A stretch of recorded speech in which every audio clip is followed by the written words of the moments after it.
For 2 years after our marriage, I never managed to fit into his circle, but his ex-girlfriend, Nicole, could. I watched the girl move effortlessly among a group of men and asked, "Who is she?"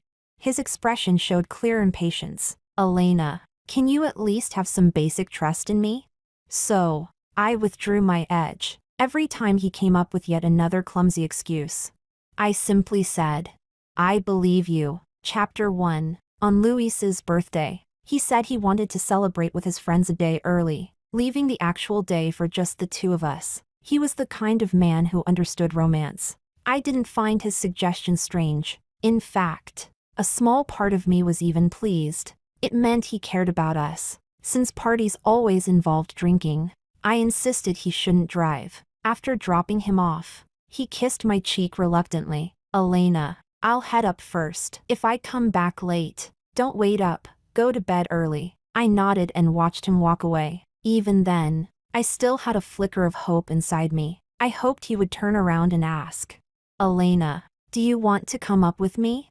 But he didn't. He never would. In the 2 years we'd been married, all I knew was that he had one close friend named Noah. As for the rest of his circle, I knew nothing. After Luis left, I sat in the car for a couple of minutes before restarting the engine. When I got home, I followed my usual habit of checking the trunk to see if there was anything left behind. That's when I saw it, the cake placed right in the center. It was pastel blue, not exactly a color you'd use for a man's birthday. Leaning closer, I saw the frosting. 7 crooked words piped by hand. "Happy birthday, Luis." The tone was unmistakably feminine. A cake from a colleague. Maybe?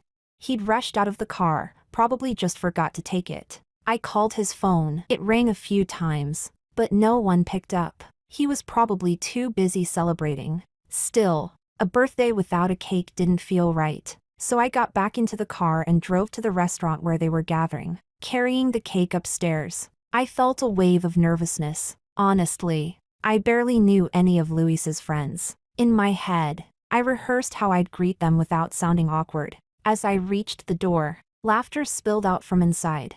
I took a deep breath and walked in. The sound of the door opening drew everyone's attention. I nodded politely. "Hello, everyone." No one responded.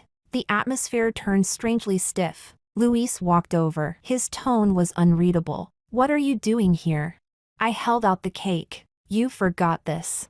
As he took it, his eyes flickered, not toward me, but toward the only woman in the room. Naturally, I followed his gaze. The girl was wearing a floral dress, cute, yet a bit seductive. She smiled faintly at me, but I didn't feel warmth in that smile. The room fell silent for several seconds. Most of them probably didn't even recognize me. After all, the only time they'd seen me was at the wedding.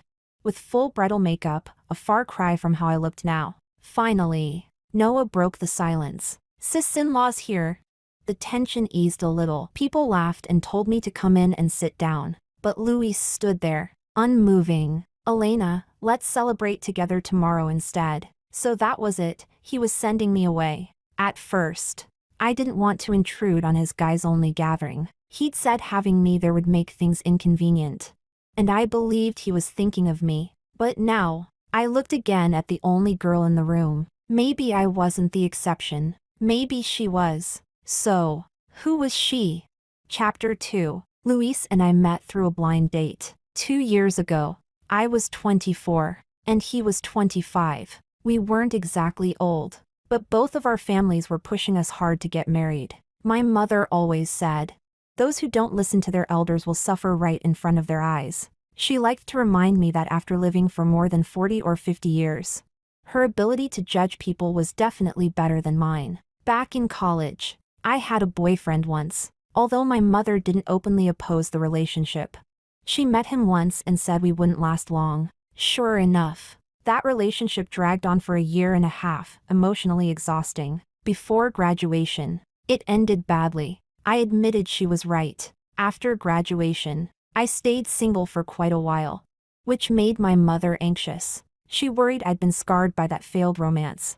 So she enthusiastically began arranging blind dates for me. Before Luis, I'd met 2 other men. Among them, He had the best overall qualities: good temperament, stable mood, and most importantly, mentally normal. Coincidentally, his parents were also urging him to settle down quickly, so we hit it off right away. We had dinner together a few times, went on a few dates, and 3 months later, we were married. I'm not the overly sentimental type. And Luis wasn't either, at least not at the beginning. We lived more like roommates under the same roof. That was what Luis said a month after our wedding. In truth, there wasn't much emotional foundation between us. Marriage had simply happened naturally, conveniently. It felt less like destiny, and more like both of us trying to escape our parents' constant nagging. We moved into our new apartment without discussing it. We formed an unspoken agreement. I took the master bedroom. He took the guest room. One night, Luis texted me that his company had a team building event and that he'd be home late, telling me not to wait up. I didn't. I made some hangover soup and left it in the living room, so he'd see it when he got back. But after returning to my room, I couldn't fall asleep no matter how I tossed and turned, so I went back to the living room and put on a movie. When Luis came home, I was crunching on chips, eyes glued to the best part of the film. "You're back. There's hangover soup on the table," I said casually, as if by habit, then continued watching. He stood by the doorway for a while before changing shoes and coming in. After a moment, I realized he'd sat down beside me, just watching me quietly. "What's wrong?" I asked. He smiled. "Elena, we don't really feel like a married couple, more like roommates, do we?" I didn't think too deeply about what he meant, but as I stared at the screen, I could feel his gaze still fixed on me. When I turned my head, our eyes met. He had deep double-lidded eyes, the kind that looked refined and gentle, a little like one of the male idols I used to have a crush on. "What's wrong?" I asked again. Something about him tonight felt different, unusual. "Elena," he said softly, "should we give it a try? Being together, in the real sense of the word?" I knew exactly what he meant. Right now, we were like two strangers sharing the same household registration. At best, we were friends, our relationship hard to define. Honestly, I was content with the way things were. No parental pressure. A stable partner I didn't have to worry about. But Luis said, "When I come home and open the door, I see you sitting on the sofa, eating chips, watching a movie seriously, and the hangover soup you made sitting on the table." He said that moment felt warm and beautiful. "Elena," he told me, "let's give it a try." Chapter 3. It was he who first said he wanted to start a relationship with me. He would prepare surprises on anniversaries, take me on trips for my birthday to help me relax, remember the food I liked, and even squeeze through crowds at signing events just to get something for me. But now that I think about it, he never once said he loved me. When I got home, I placed my car keys on the entryway cabinet. I was so dazed I didn't even notice I hadn't changed into slippers. I'd heard his friends call that girl Nicole, and Nicole was laughing and playing around with them, clearly very familiar. And not only did I not know Nicole, I didn't even know his friends. At the party, Luis had said, "We'll celebrate together tomorrow." I felt uncomfortable inside. But with all his friends there, in such a lively atmosphere, I didn't want to make things awkward, so I just said okay, and drove home alone. When Luis came back, it was already 2 in the morning. I woke up to the sound of the door opening, only then realizing I'd fallen asleep waiting for him. Somehow, without noticing, I'd already grown used to waiting. He was obviously drunk, his steps unsteady. I went over to support him, and he leaned his entire weight against me. The hangover soup was ready long ago. I picked it up and handed it to him. His eyes were half closed, his expression dazed and unfocused. I wanted to ask him something, but decided against it. I'd wait until he sobered up tomorrow. Just as I was about to help him back to his room, his phone rang. We shared the same password, because we'd always been open with each other. No secrets, no games. I unlocked his phone and glanced at the screen. The name was immediately clear. Nicole. No last name.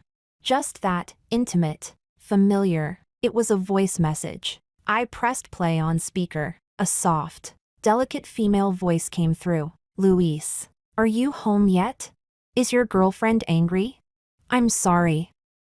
I didn't mean to make things awkward for you. The speaker wasn't quiet, even in his drunken haze. Luis clearly heard it. His eyes suddenly cleared a bit. It's okay, Nicole. Don't blame yourself. When he looked up and saw my face, he froze. Elena. At first, I hadn't thought much of it. I figured I'd just ask him about it when he sobered up tomorrow. After all, silence only hurts a relationship. But just now, the tone in his voice when he spoke to her, the way it carried both comfort and tenderness, I didn't mishear it. Luis, I asked quietly. Who is Nicole? His gaze fell on my hand. You're holding my phone. Was that the point? Then he said, why did you answer my call without permission?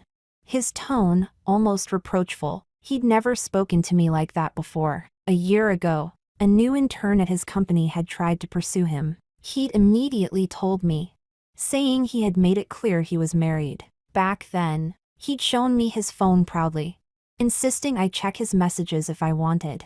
I'd found him childish, but endearing, and I'd fallen for him even more. He never said I love you, but he acted like he did, and I thought that was better than empty sweet talk. But now, he was blaming me for answering his call. Maybe, without realizing it, something between us had already changed. Still, I stubbornly asked again, who is Nicole? He hesitated for a long moment before replying. Reluctantly, she's my ex-girlfriend. Chapter 4. After Luis and I officially decided to start our relationship, we were honest with each other. I told him I'd had a boyfriend before. He also told me he'd had a girlfriend. They'd been together for 4 years but broke up for some reason. He never said what that reason was, and I thought it was in the past, not worth digging into, so I didn't ask. But now, how come you're still in contact with your ex-girlfriend? He rubbed his forehead tiredly, looking somewhat weary. She came to town for a business trip recently. We just ran into each other by chance. By chance? I pressed further. Then why was she at your birthday party? He pinched the bridge of his nose, clearly uncomfortable. His tone grew impatient. Are you interrogating me? Elena, can you at least have a little basic trust in me? I had never seen him like this before. I was only asking a reasonable question. But instead of answering directly, he blamed me for not trusting him enough. I remembered 6 months ago, our company had hired a new male intern. He had just graduated. The director asked me to mentor him. New graduates are always full of energy and curiosity. He followed me around every day, asking endless questions. After I patiently answered them all, he looked at me with admiration and said, Elena, you're such a nice person. Whoever marries you will be the luckiest man alive. He was the type who expressed himself easily, not like Luis, who never said sweet words but showed his care through actions. Thinking of Luis, I couldn't help but smile. When I looked up, I saw him waiting for me outside the company entrance. I walked toward him with a smile, but his expression didn't look good.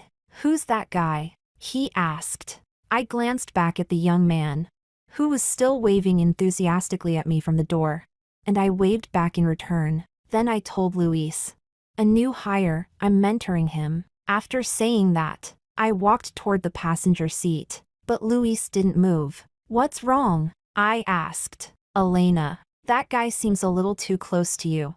I'm a bit jealous. He even looked slightly aggrieved, like a sulking child. I couldn't help but laugh. Everyone at my company knows I'm married. Then I went up to him playfully and teased. Don't be jealous, little Luis. I'll take you out for something tasty. My teasing made him laugh, and he relaxed. Back then, he said, Elena, if something bothers us, we should always talk it through. Otherwise, misunderstandings left unresolved will hurt the relationship. I couldn't have agreed more. But now, I suddenly couldn't understand him anymore. Chapter 5. Luis probably didn't sleep well that night. Neither did I. I kept tossing and turning. He was drunk from the alcohol, and I was suffocating from what I felt inside. He must have really drunk a lot. He barely spoke, just rubbed his eyes painfully. And after the way he scolded me last night, I no longer felt like talking either. In the middle of the night, when he finally fell asleep, he instinctively reached out and placed his hand on my waist. I quietly moved it away. He made a displeased sound, then turned his back to me. The next day, I was supposed to be off work for his birthday, but I slept straight through until 1 in the afternoon, because I barely slept all night, only managing to close my eyes when the first light of dawn crept in. Luis had probably just woken up too, hungover. He rubbed his temples with a grimace. Hearing me stir, he instinctively reached over to pull me into his arms. I pushed him away again. What's wrong, Elena? He wasn't drunk enough to have forgotten everything, was he? When I didn't reply, he leaned in closer, resting his head on my shoulder. His tone soft and coaxing. I'm sorry, Elena. I stayed out too late drinking yesterday. Please don't be mad at me. He had stayed out late drinking before. Back then, I would scold him gently, telling him to take care of his health, to stop drinking and staying up late, and he would whine and act spoiled, saying, Elena, I was wrong. Then hug me tightly with a smile, telling me, you're so good to me. I'm so lucky to have married you. But now, I wasn't in the mood for tenderness. I lifted the blanket and got out of bed. I heard him pause behind me, his movements suddenly still. But he said nothing, and got up as well. I guessed, he remembered. For breakfast, I made a simple bowl of millet porridge. He was hungover, so something light would be better for his stomach. He followed me around with the bowl in his hand. I handed him a portion, but he just stood there, unmoving, so I served myself and went to sit at the dining table. He followed, looking a little disheartened. Elena, I kept drinking my porridge in silence. He sat across from me, stirring his spoon in the bowl for a long time, before finally saying, Elena, I drank too much yesterday, and I didn't talk to you properly. I'm sorry. When I still didn't respond, he hurried to explain. Nicole is my ex-girlfriend. But I didn't invite her yesterday. Leo brought her. She's Leo's friend too. She showed up, and I couldn't exactly kick her out. Who's Leo? I asked. A friend of mine. Why don't I know him? You've met him a few times. Maybe. I raised my head and looked at him. Not a few times, never. Luis. The only one of your friends I've ever met is Noah. I don't know any of the others. But Nicole, she seemed to know them all pretty well. The moment I mentioned her name, Luis reflexively said, It's got nothing to do with Nicole. Next time, I'll introduce you to everyone. I didn't quite understand. Did he have to say her name so naturally, so intimately? After he finished, he watched my face carefully. Elena, are you still mad at me? His tone was almost exactly the same as every time I had a small tantrum, and he tried to coax me. Our 2 years together had been real. Luis's kindness wasn't fake. I thought for a while, and suddenly I wanted to give him another chance. After all, he'd always said, if something's wrong, we should talk about it. Misunderstandings left unspoken will hurt our relationship. He was right about that. I shouldn't jump to conclusions because of one incident. Luis, I said seriously, looking at him. Why do you still have her on WeChat? Have you two been talking all this time? At that, he frowned, inevitably. I only added her yesterday. We haven't been in contact before that. Then can you delete her? I asked. And promise not to contact her again? Elena, he hesitated. I don't have feelings for her anymore, but if I delete her now, it'll seem too deliberate. People might misunderstand. He didn't care what I might think, but he cared what others would. A dull ache spread in my chest. Chapter 6. For his birthday, I had bought everything in advance, including a special bottle of red wine. I thought that since Luis was always the one creating little surprises for me, this time I should do something romantic for him. But now, the excitement I felt 2 days ago when I bought those gifts was completely gone. My mood was low, and Luis seemed cautious the entire evening. The birthday gift I'd prepared was a wristwatch. When he opened the box, his eyes lit up with surprise. Elena, you still remember? Yes, I still remembered. Back then, He couldn't bring himself to buy an 8,000 yuan watch for himself.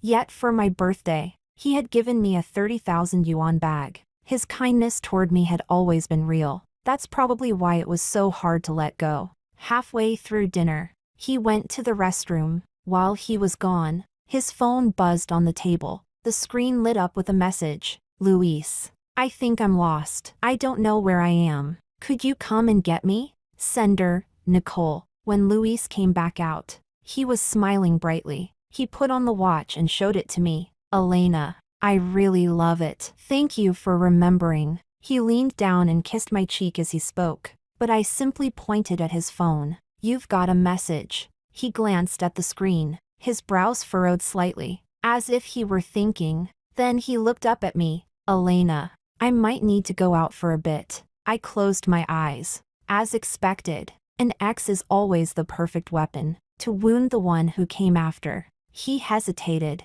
but still explained. Nicole just arrived in the city. She doesn't know anyone here, and she's lost.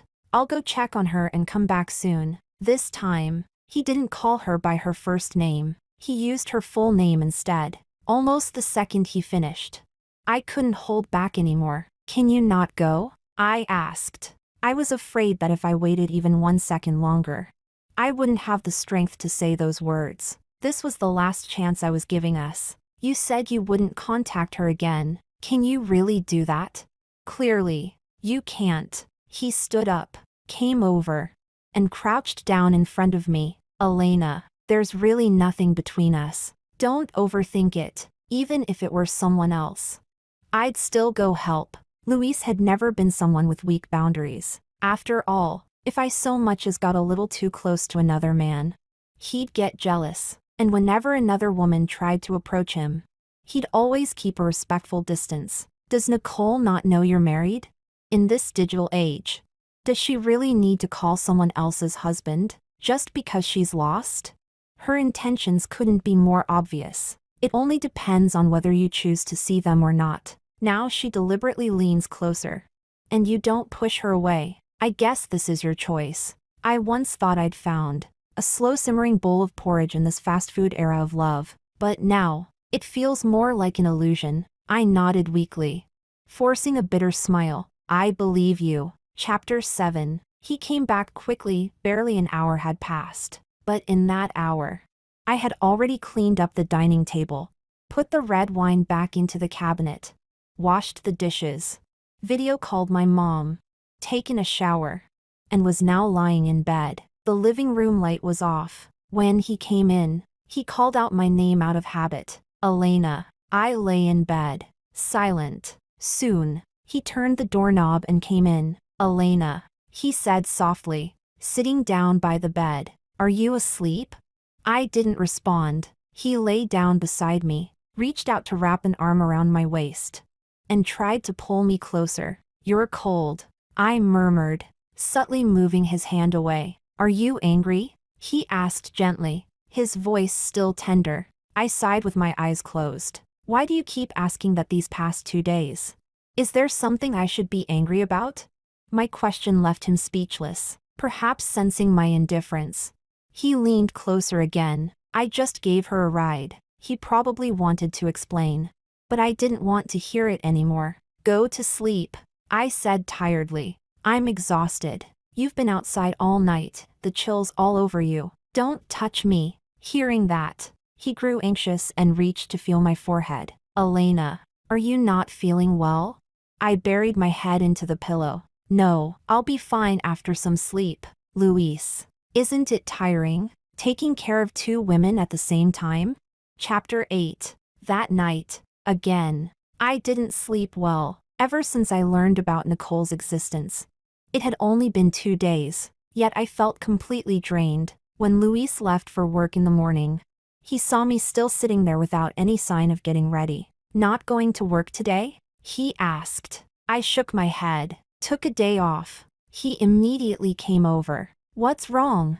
Nothing, just tired. I want to rest. You can go. Before leaving, he kept glancing back at me with that uneasy expression, but I just sat there, eating my fried egg. I didn't look up, and I didn't walk him to the door. Around 10 o'clock, I went out. When I got home, my dad was watering the plants, and my mom sat nearby, giving him instructions. She looked much healthier now. As soon as I walked in, she greeted me warmly. "Your husband didn't come with you?"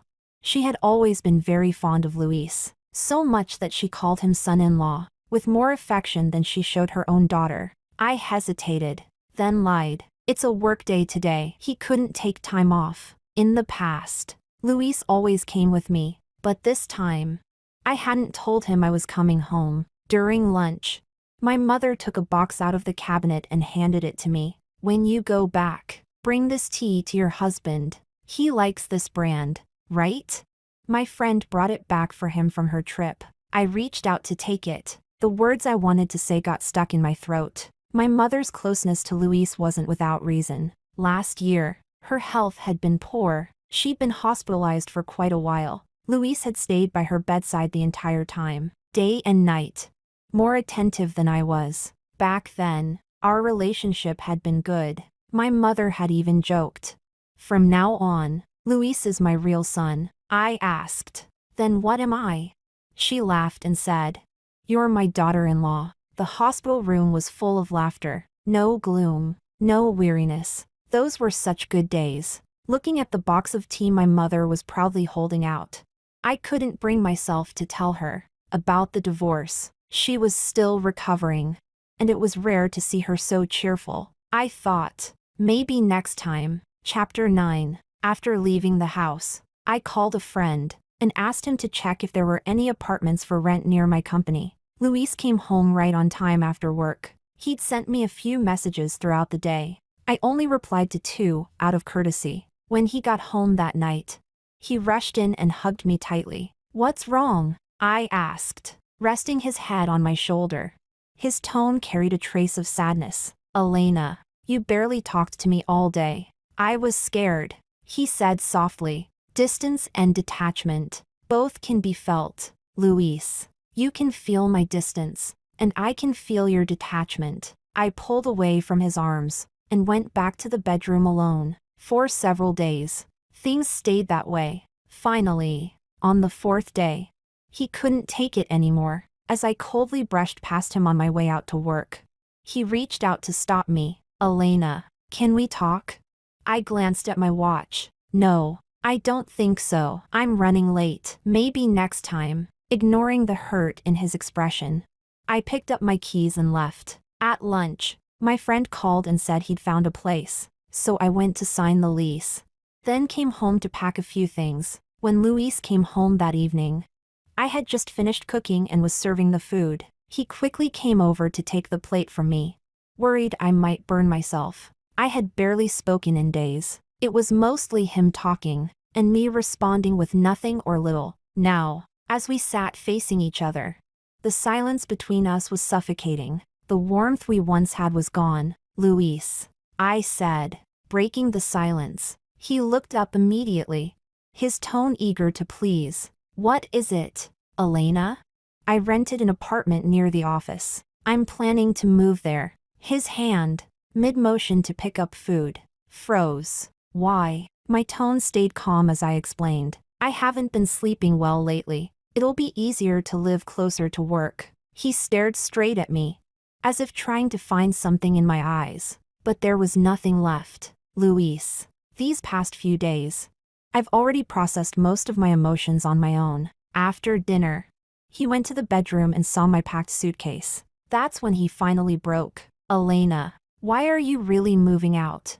I walked over and grabbed the handle of my suitcase. "I told you, I just haven't been sleeping well." He gripped my wrist tightly. "Elena, you've been so distant lately. Even when I text you, you only reply with a dry you too.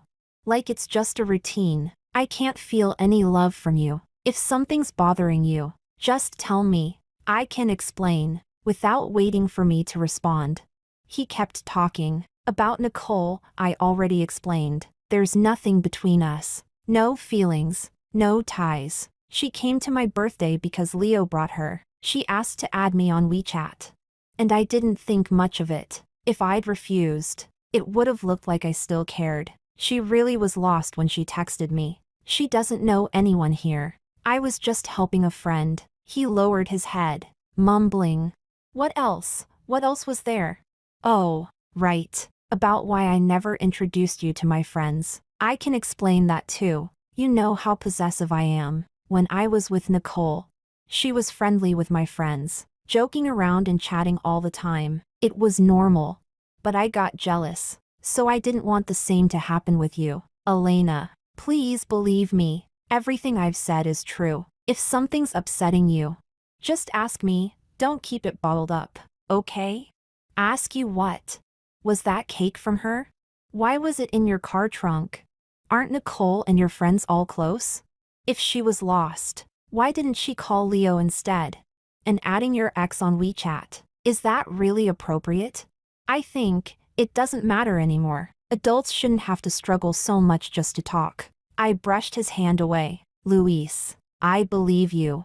Then I took my suitcase and walked out the door. Chapter 10. The young man I had mentored before has now become a full-time employee, but he still has the same habit. Whenever he runs into trouble, he comes to me first. Like now, he's clutching his phone, completely puzzled. My girlfriend's mad at me. She's ignored me all afternoon, just because, when I ordered lunch, I forgot to tell the waiter not to add cilantro? Come on, you're always sharp with advice. Got any tricks for me, boss?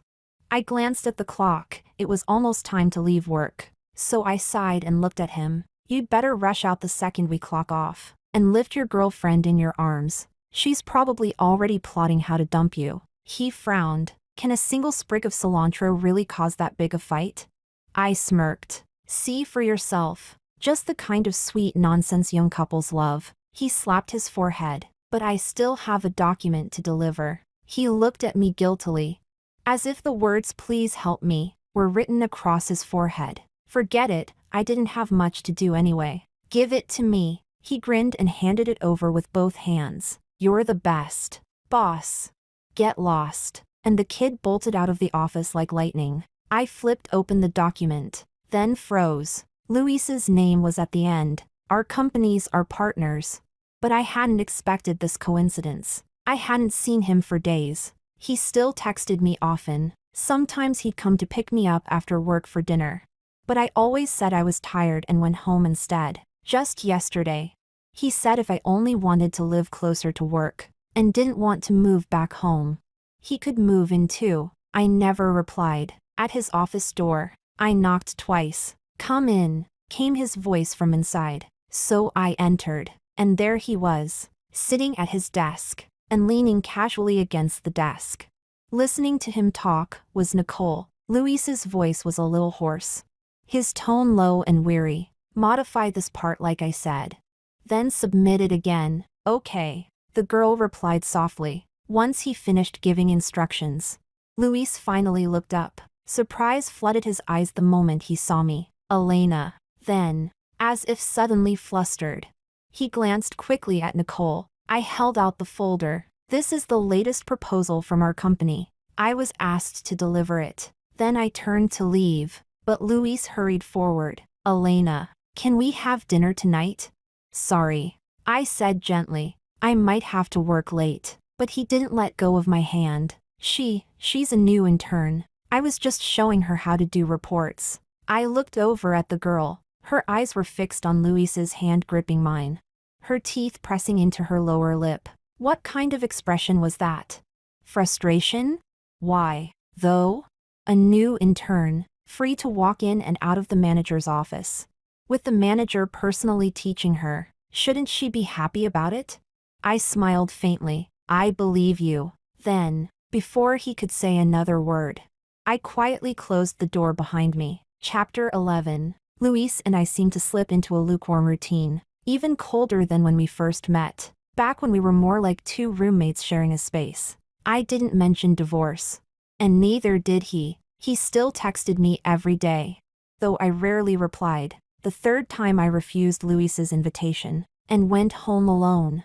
My mother sensed something was wrong. I didn't show it. I even lied smoothly, saying Luis was away on a business trip, so he couldn't come with me. But my mother said, Luis came by a couple of days ago. My heart skipped a beat. I worried he might have said something that could upset her. The doctor had warned us. My mother's illness required emotional stability and family companionship. No stress, no shocks. That was also why I still hadn't brought up divorce. Luis might be ambiguous with Nicole, but that didn't mean he wanted a divorce. If I brought it up, he would definitely go to my mother, and she adored him.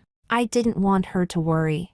So I quickly observed her condition. Thankfully, she seemed fine. She only looked at me with concern and asked, Elena, are you unhappy? I shook my head. No. Then she lightly tapped me on the back with her little massage hammer. She said the old one was her, but the foolish one was me. She said that even if I didn't say anything, she could always tell. When someone truly loves another person, they can easily sense that person's joy and sorrow, and a mother's greatest love is always for her daughter. She told me, no matter what happens, never wrong yourself. Your own happiness matters the most. That night, the night I finally decided to give up on Luis, I hadn't shed a single tear, but now, lying on my mother's lap, I couldn't stop crying. Chapter 12. After I got home, I called Luis. He sounded delighted. My tone was lighter too. The heavy stone in my chest finally eased a little. I had planned to meet somewhere outside, but Luis insisted we meet at home, so I went there that afternoon. It had been a long time since I last came back. But after all, we'd lived there for 2 years, so it didn't feel unfamiliar. The place had clearly been carefully cleaned. There were even roses and candles on the dining table. Luis, looking happy, stepped forward to hold my hand, but I put my hands behind my back. Disappointment flickered briefly in his eyes, before he quickly composed himself and guided me to sit at the table. The dishes were plentiful. He brought them out one by one, even humming softly under his breath. I didn't want to waste time, so I went straight to the point. Luis, stop for a moment. Let's talk. He finally sat across from me. It had probably been a long time since we'd sat face to face like this. He looked a bit uneasy, but when he heard what I said next, his expression collapsed completely. I came here today to talk about the divorce. For a few seconds, he didn't even seem to process what I'd said, as if he couldn't understand why those words came from my mouth. Elena, what did you say? So I repeated it. He stared at me in disbelief. You want a divorce? I nodded. When we got married, there wasn't much love between us. We signed a prenuptial agreement, so the divorce shouldn't be complicated. We can simply go to the Civil Affairs Bureau when you're available. Why? His voice dropped low. Why, Elena? It's like you suddenly stopped loving me. Everything changed the moment Nicole appeared. But I explained everything to you. You never gave me a chance. You wouldn't even listen. Why are you leaving so decisively? For the first time in a long while, I looked him straight in the eye. Luis, I did give you a chance. When I asked if you could delete your ex-girlfriend's WeChat. When I asked if you could stop seeing her. I took out my phone, opened WeChat, and handed it to him. There were chat messages between me and Nicole. I didn't even know why she'd added me. Her first message, right after I accepted her request, was, Luis and I broke up because of long distance. We still have feelings for each other. He still loves me, and I love him. She was clearly someone who liked to get straight to the point. And conveniently, so am I. So I replied, if you love him, just tell him. You don't need to report it to me. She responded bitterly. I won't give him up. And she meant it. A few days later, I saw her at Luis's company. But honestly, none of that had much to do with me anymore. I just hoped that after reading those messages, Luis would finally understand Nicole's true feelings, and that we could peacefully finalize the divorce. I have no interest in fighting another woman for a man. After all, they were both willingly walking toward each other. Luis didn't react much after reading. He just sat there in silence, staring blankly ahead. After a long while, he finally spoke. I know Nicole's appearance made you unhappy. I tried so hard to explain. But you didn't believe me. I thought you were just angry. so I tried every way to cheer you up. There's nothing between her and me. The person I love has always been you. Can't you feel it, Elena? I've never done anything to betray you. Why did you sentence me to death so easily? Emotional betrayal and physical betrayal. There's no need to rank which is worse. Why pretend to be ignorant when we both know the truth? I didn't want to argue anymore about love or the lack of it, so I only asked, calmly, "Are you free tomorrow?" His eyes reddened as he looked at me. "Elena, can you please?" I cut him off, speaking evenly. "If you're not free, we can reschedule. If you don't want an amicable divorce, I can wait 2 years and take the certificate then. After all, there's no need for this to turn into a lawsuit between us." Chapter 13. Luis refused to get a divorce. At first, he would message and call me every day, constantly trying to explain those tangled things that could no longer be straightened out. I didn't block him. I just replied once a day, "I'm busy." He would come to pick me up after work. I only smiled politely and walked past him. On certain sleepless nights, I'd glance down through the silver moonlight and see him standing downstairs. Then I would quietly draw the curtains closed. This went on for over a month, until he finally changed tactics. He went to see my mother. When she called to tell me Luis had come by, I immediately got in my car and drove over. This was exactly the day I'd been dreading, and as expected, I couldn't avoid it. The moment I stepped into the house, I could hear the cheerful voices from inside. There were all kinds of tonic gifts on the table, clearly brought by Luis. He was sitting there peeling an apple for my mother, just like he used to when he took care of her in the hospital. When he saw me, he instinctively stood up. My parents didn't say much. They treated him with the same warmth as always. At dinner, my mother even cooked his favorite dish, braised ribs. Luis would occasionally glance at me in secret, his eyes filled with something like hope. When it was time for him to leave, my mother handed him something. I looked over. It was the box of tea, the same box I had taken back after confessing everything to her a few days ago. Now, she was giving it back to Luis. She said softly, "Luis, you must be busy with work. You don't have to trouble yourself to come here anymore." After those words, Luis froze, and so did I. My father helped my mother back toward their room. Her voice trembled slightly as she spoke. After all, she had once truly treated Luis like her own son. "Mom." Luis's voice shook as he called out to her, but my mother only waved her hand. Her back turned to us. Chapter 14. I stood at the doorway for a long time. I saw something drip onto the box of tea. Finally, Luis said, "Elena, will you walk me out?"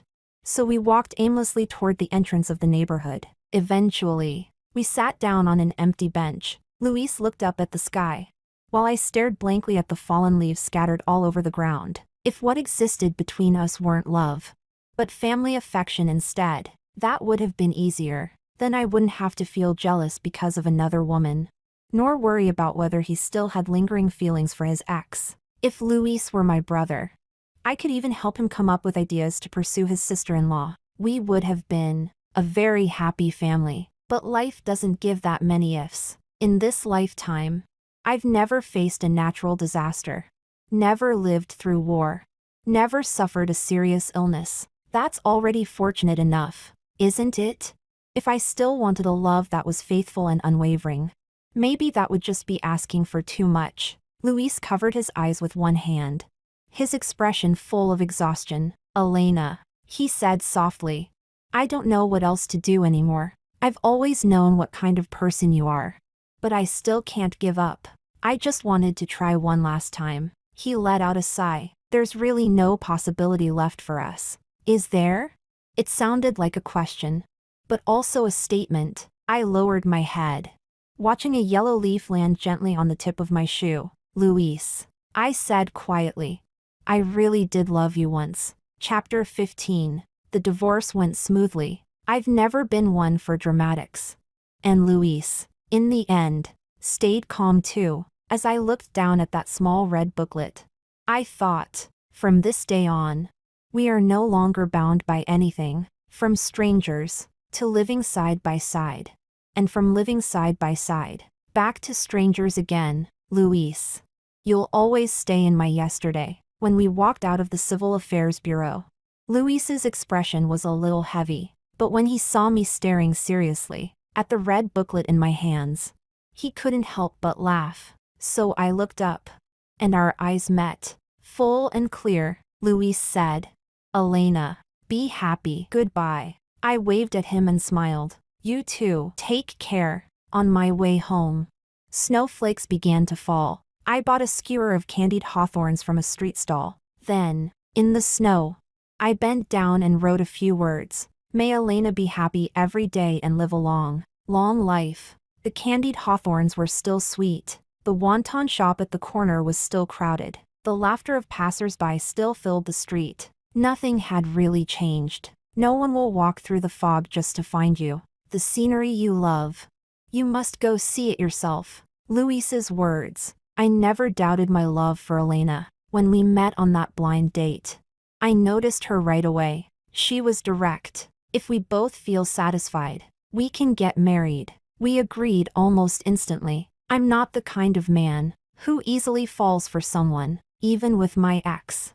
She was the one who pursued me first. But living with Elena, I found myself noticing her little habits. She almost never drank soda, just water or coffee every day. When she tasted something she didn't like, she would frown unconsciously, and the tiny mole between her brows would seem displeased too. On weekends, she wouldn't go out much, just curled up in the rocking chair in the living room. For the whole day, she always seemed different from others, lonely, distant, self-contained. But I'd also seen her at work, among a crowd of young people. She stood out, laughing, talking, as if she belonged everywhere. I didn't know what exactly I felt for her. Until one night, I came home after drinking at a business dinner, and saw her curled up on the sofa, wearing her fluffy pajamas. When she turned her head and smiled at me, the table beside her held a bowl of hangover soup. In that instant, I thought, I could live like this forever. I wanted to come home to her every single day. When I confessed my feelings, and she didn't reject me, my heart surged with excitement I'd never felt before. So that's what it feels like to be loved back. Like every couple, we started dating, chatting all day on our phones, laughing at everything and nothing. She became more alive, buying silly matching trinkets, dragging me to go bungee jumping with her. She said it felt like a promise between life and death. I even started reading her favorite books, watching her favorite films. I wanted to be part of her world. In the summer, we would walk the streets hand in hand, feeling the cool evening breeze brush against our skin. I once thought spending a lifetime with someone was a distant dream, but with her, just being together every day, I thought a lifetime didn't seem so long after all. But our lifetime never came. Nicole appeared. She came with a cake, saying she wanted to celebrate my birthday. I asked Leo why he brought her. He shrugged it off, saying, "She's just an ex. If you can't be lovers, you can still be friends." So I let it go. I didn't expect Elena to show up. When she saw Nicole, she was clearly surprised, though the two of them didn't know each other. I instinctively feared that Elena might misunderstand. That night, they made me drink a lot. My head ached, and my body felt heavy. In my haze, I sensed someone beside me. I thought it was Elena, but when I opened my eyes, it was Nicole's face I saw. The people around us were still laughing and shouting. I stood there awkwardly, then quietly stepped away. We drank until late that night. When I finally got home, my whole body felt sick. So when Elena questioned me relentlessly, I lost my temper. I didn't think Nicole could possibly threaten our relationship. When she texted me saying she was lost, I truly saw her as just a friend. I only went to help. After all, we had been together for years.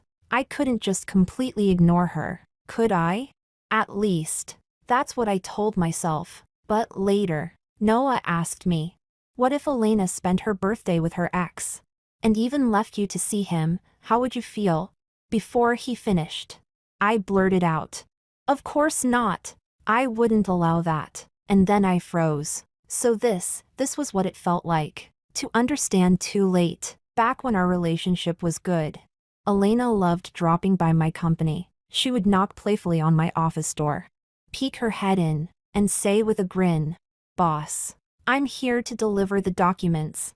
It was a side of her no one else had ever seen, but later on, she simply handed me the files coldly, and when I tried to explain, she would only say softly, "I believe you." But what I heard instead was, "I don't care anymore. I don't know why Nicole stayed in this city, or why she joined my company. Maybe she wanted convenience." Yes, I did give her some small favors. As her ex, I felt obliged. But later, she told me, she stayed for me. She said she could feel that I still had feelings for her. I panicked. What made her think that?